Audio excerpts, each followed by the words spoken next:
everyone, and welcome to my next video tutorial.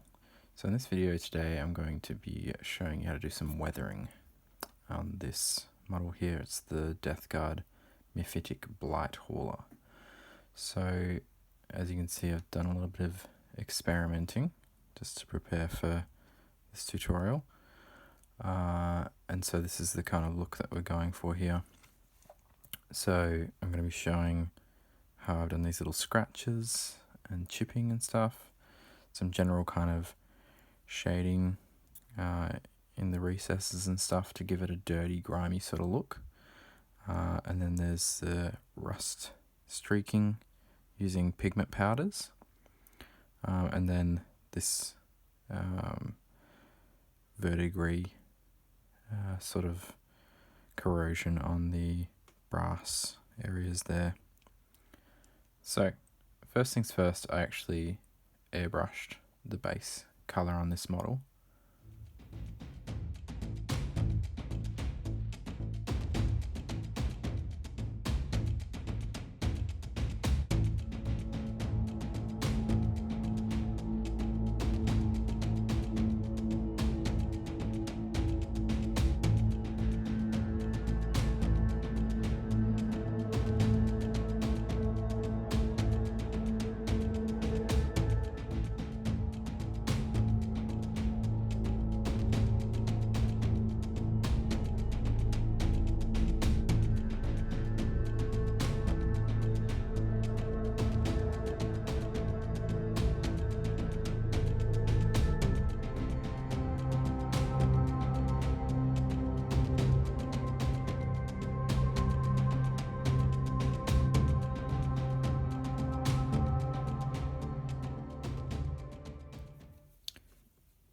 And then after that, I gave the metallic areas a base coat of Castellax Bronze. So that's just the flat Castellax Bronze at the moment, but we'll go into doing some shading and highlighting on that as well. So the first thing to do is to start adding that grimy sort of look with the brown colour. So I'm using Rhinox hide, and I'm thinning that down quite a bit, and I want to get it to basically a glaze consistency.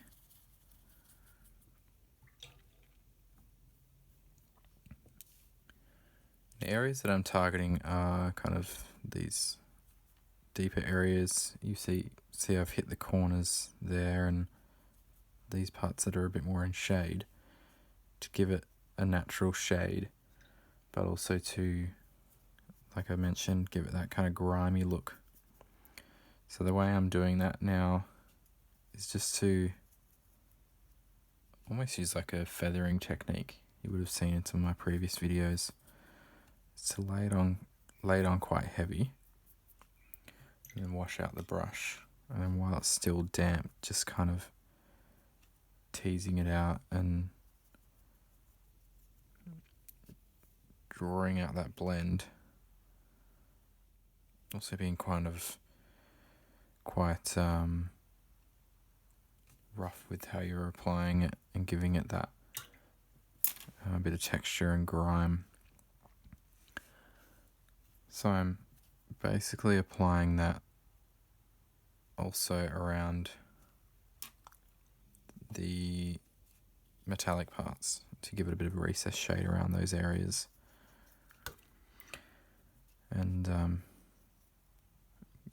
make that look a bit more natural.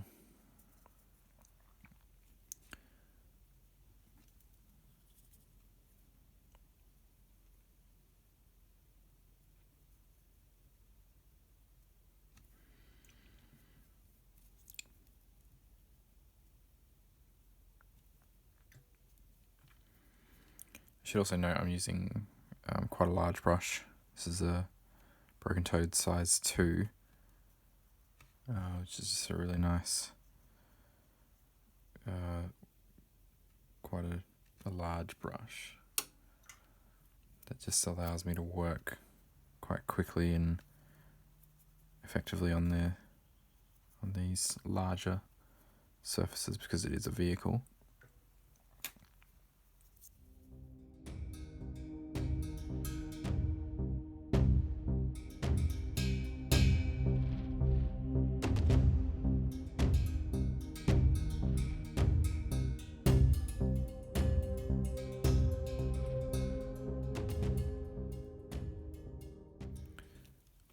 Right, so I'm also applying that to the metallic areas, just getting it in the recessed areas to get a nice bit of shading on there.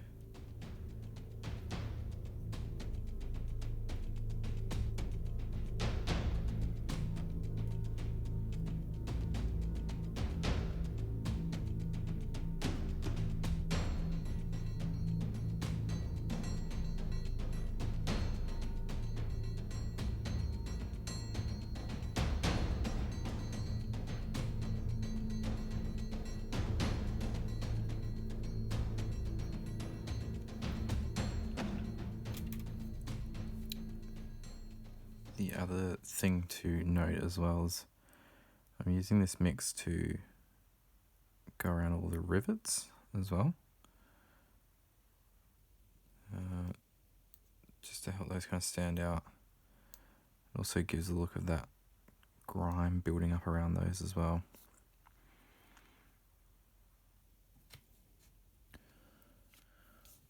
Alright, so the next thing I want to do is start darkening some of the recesses on the metallics.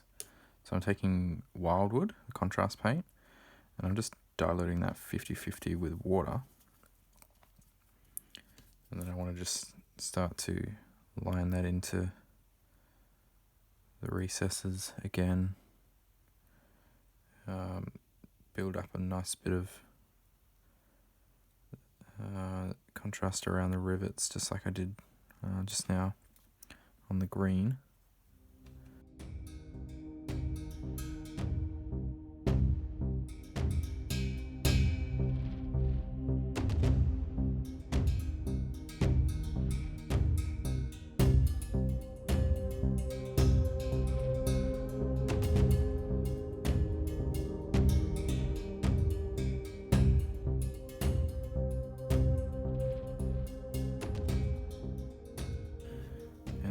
Thing that I'm using that for is to hit these little indent sort of bits. They're going to form the basis of the kind of large rust dents, rust spots, and these kind of cracks and things.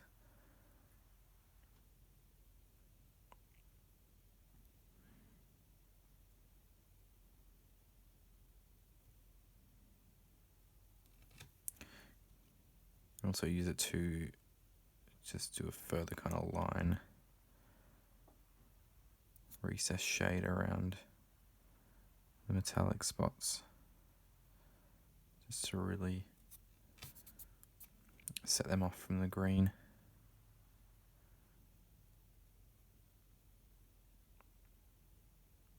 I should note I'm still using the size 2 brush, but if you wanted you could use a smaller one.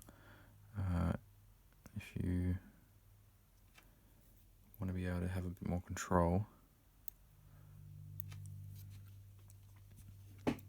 Cool, so that's looking pretty good. We'll just let that dry before moving on to the next stage. Alright, so to highlight the metallic, I'm just using Castellax Bronze. Just doing that as a kind of rough edge highlight.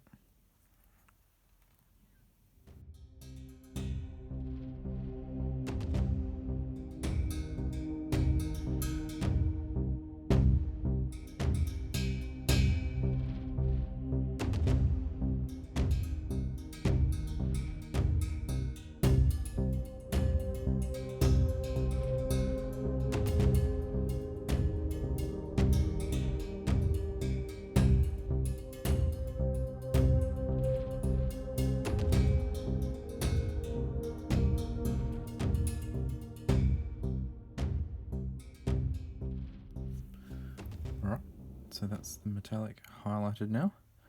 So now it's time to move on to starting to do some scratching. So for that I'm using Nurgling Green. I'm also using a fine brush. So this is a size 0 broken toad. So You may have seen in previous videos, the one I did for the Chaos Lord, painting his black armor. When I do scratching and chipping and stuff like this, I like to keep it really kind of random. And so the way I'm kind of moving the brush is kind of, I think I described it as jittering it around. It's kind of just being really kind of loose with it. Just letting it kind of almost kind of make its own marks. It's just sort of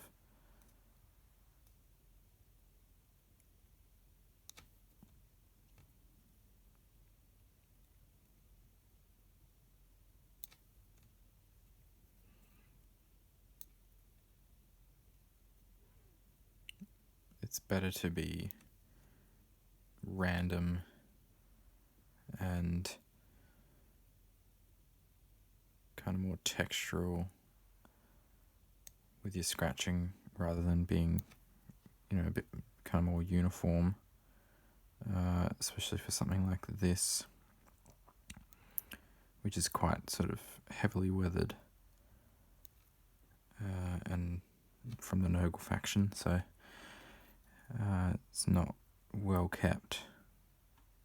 It's been battered and decayed, so I'm going for these kind of squiggly scratches rather than too many of the kind of straight scratches. And there's nothing wrong with having more of those straight ones, or some in there at least.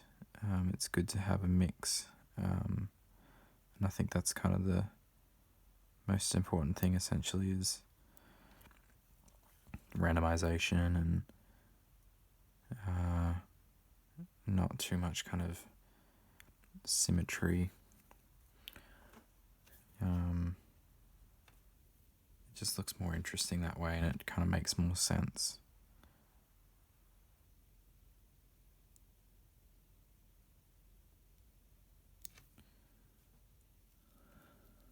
Alright, so the next step is to turn some of those scratches into kind of deeper chips. So I'm placing Rhinox hide above the scratches that I've just done, and that way it kind of looks like the light is hitting the bottom of the scratch.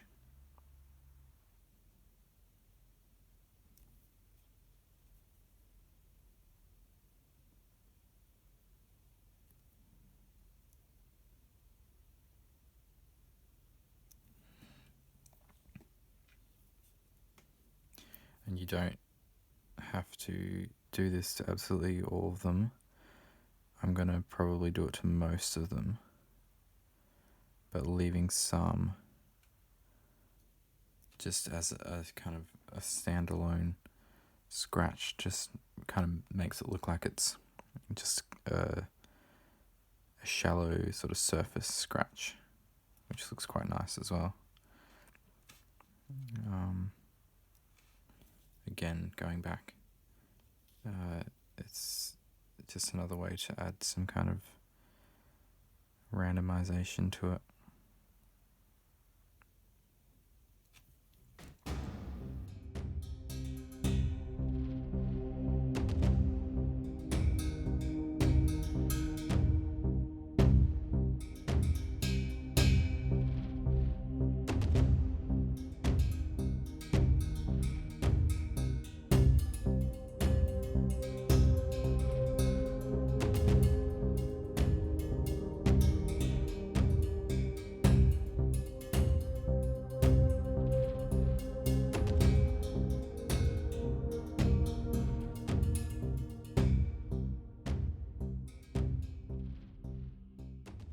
Alright, so now it's time to start adding some rust. And for that, as I mentioned earlier, I'm using some Vallejo pigments. The burnt sienna one is really nice for that oxidization sort of look. So I'm just adding some water to the pigment on the palette now. And it kind of, the appearance of it looks like a glaze, which is what you're kind of aiming for. And the first thing that I like to do is start applying it to these deep kind of rust holes. And particularly what I'm aiming for is having it sit in the lower part. And it kind of gives the appearance that as it started to rust, this kind of oxidization has run to the bottom of the dip, due to gravity. And it's kind of settled and pooled in that spot there. So I like to apply that to there first. Also, you can apply it around the odd rivet.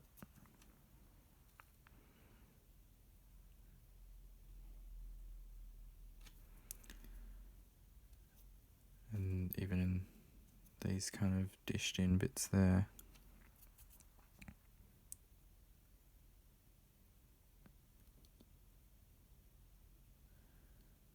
The thing you've got to remember with pigments is whilst they're hydrated, they're a lot darker in appearance to when they're fully dry.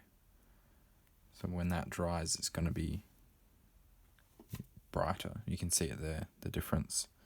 So just kind of bear that in mind when you're applying it, as a kind of measure of how much to apply, or whether you do need to actually dilute it a bit more. For the purposes of the next exercise, I am actually going to dilute that a little bit more. So what I like to do now is, this is an old brush. It's still got a little bit of a tip on it, which is what you want. So now I'm going to start doing the streaking. So the important thing to bear in mind with the streaking is what you're creating is a streak of, so that basically simulating that moisture has caused the rust kind of sediment to streak down the face of the armor plate there, or whatever surface you're working on. So you want to try and keep it with gravity. So what I've used as a reference there is, I know that this is kind of the flat line of how the model's going to sit on the surface, and then I've worked towards there. So you would use that, something like that, as a reference to know the direction in which you want to be doing your rust streaking. So what I do is quite simple, keeping in mind, as I said, using that as a reference, and then I'm just very softly and gently painting on a fine streak. You could even use a finer brush than this if you bought a cheap synthetic brush or something like that. You could use that and you'd probably get an even better result. And then another nice little thing that I like to do is this kind of pooling on there as well. So just wherever it's kind of streaked down to hit, I like to do a little bit of a build up there.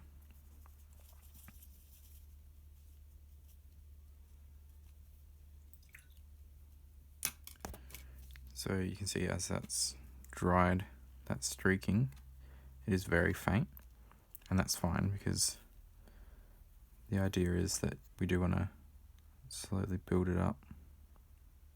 You might also notice that I'm holding the model upside down, and the strokes that I'm creating are going up towards what is essentially the source of where the rust is coming from. And that's because as we stroke towards that spot, most of the pigment is being deposited at the area where we want it to be, which is as I mentioned, the dent where the most of the rust is pooling. So this is pretty important, because if you were to straight the other way, it would make it look like most of the sediment is building up at the bottom of the streak, and it just wouldn't really look that natural.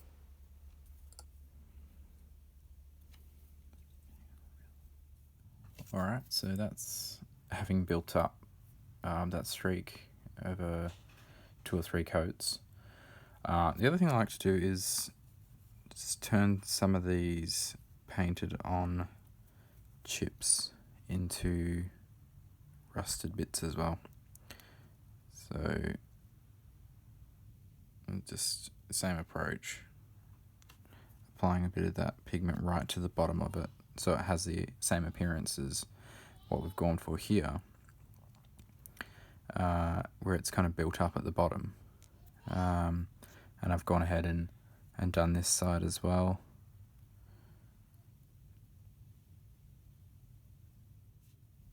Yeah, I mean, the only thing you want to be mindful of is not going too overboard with it. Keeping it, it's good to have a decent amount of streaks so it doesn't look too sparse, but you also don't want to go overboard and just have the streaking everywhere and it just ends up looking a bit too busy. So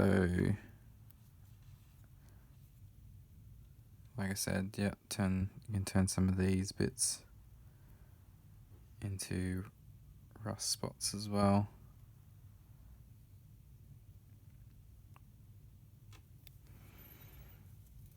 And yeah, it's just a matter of building up the streaks over a few layers,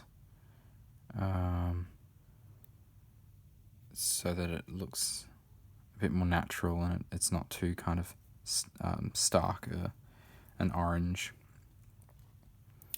but it has kind of those subtleties to it.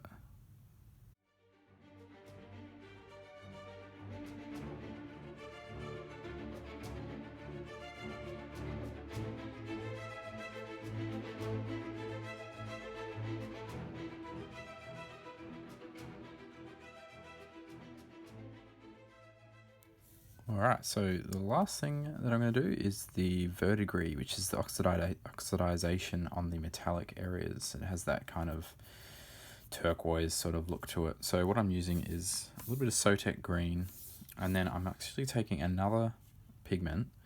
This one's like light yellow ochre. It's a nice light colour. And I'm going to actually mix the two of these together. So I don't have a precise kind of measurement for it, but mixing those two together, you'll see that it changes the colour of it a bit.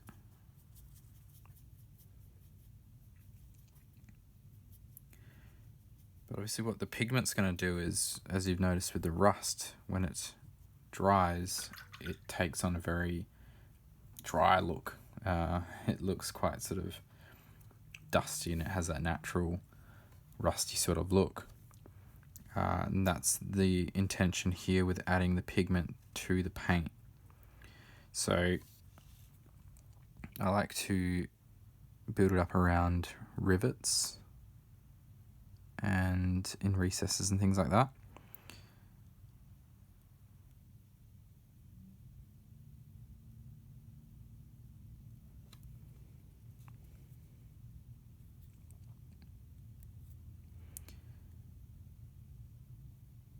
And then once you build it up in some areas, you can also start to kind of bring it out onto the surface of the rest of the model as well, so that you again have that nice streaking sort of effect.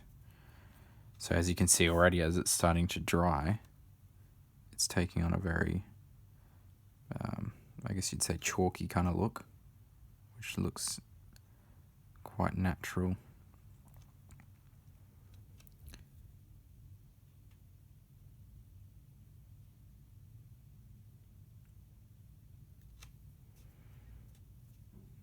So same thing with the rust. I guess this is also is one of those elements where it's nice to have a good amount, but it's also nice to not go too overboard with it. Otherwise it starts to look a bit too busy.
One of my recommendations is to look at reference photos. Look at reference photos of,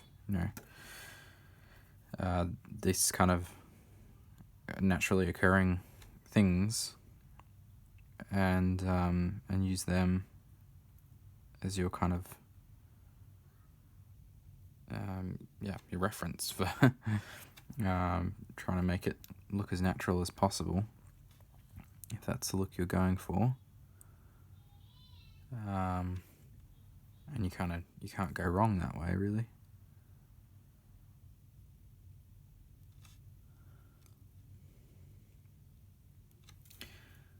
So I'm also going to thin some down even more and kind of use it as more of a glaze to just kind of subtly build up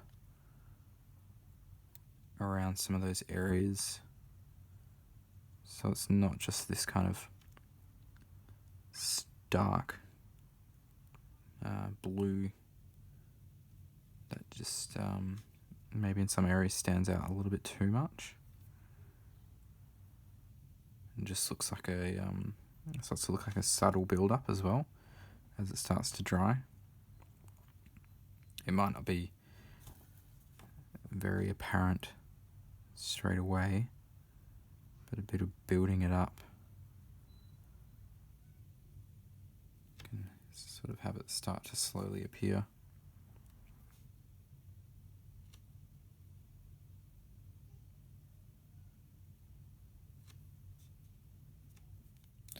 Alright, I'm going to leave that one at that.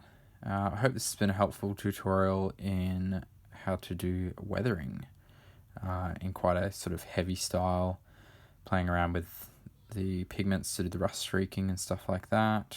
You may not have used pigments before, so it's a nice little addition to the toolkit. So thanks for following along, and thank you so much for your continued support.